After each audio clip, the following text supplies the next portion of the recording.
However, I soon saw that my uneasiness had a second and perhaps equally potent source residing in the pictorial and mathematical suggestions of the strange designs.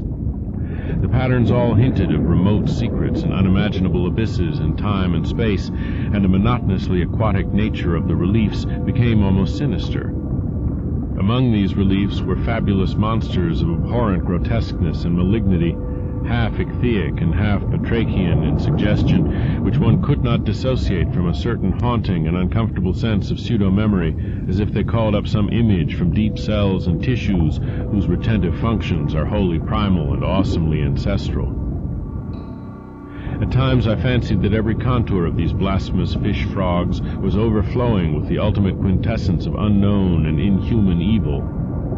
In odd contrast to the tiara's aspect was its brief and prosy history as related by Miss Tilton. It had been pawned for a ridiculous sum at a shop in State Street in 1873. From several directions in the distance, however, I could hear the sound of hoarse voices, of footsteps, and of a curious kind of pattering which did not sound quite like footsteps. Plainly, I had no time to lose.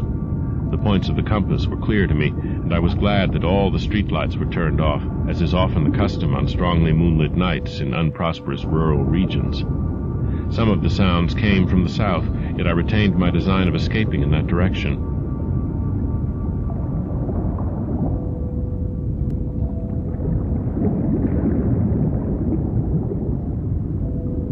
I involuntarily let my pace slacken for a second to take in the sight of the sea, gorgeous in the burning moonlight at the street's end.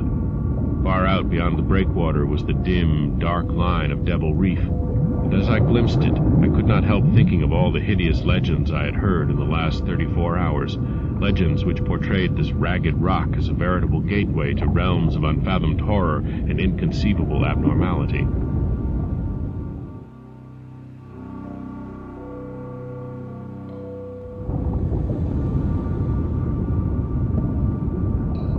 I suppose that only a single mountaintop, the hideous monolith-crowned citadel whereon great Thulu was buried, actually emerged from the waters. When I think of the extent of all that may be brooding down there, I almost wish to kill myself forthwith.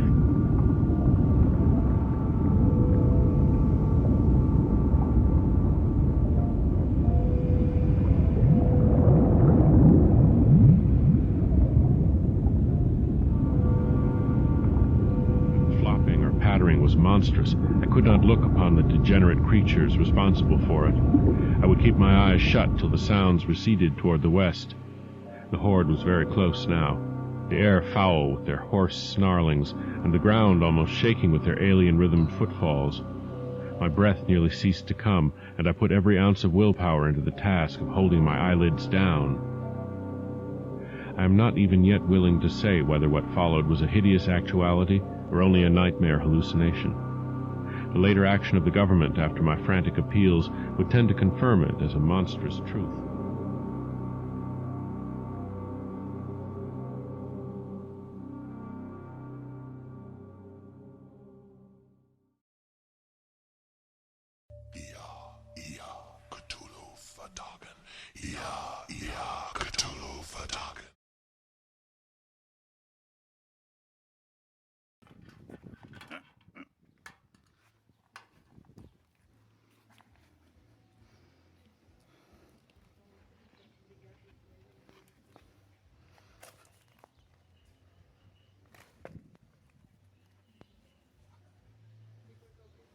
Che, bicho brabo.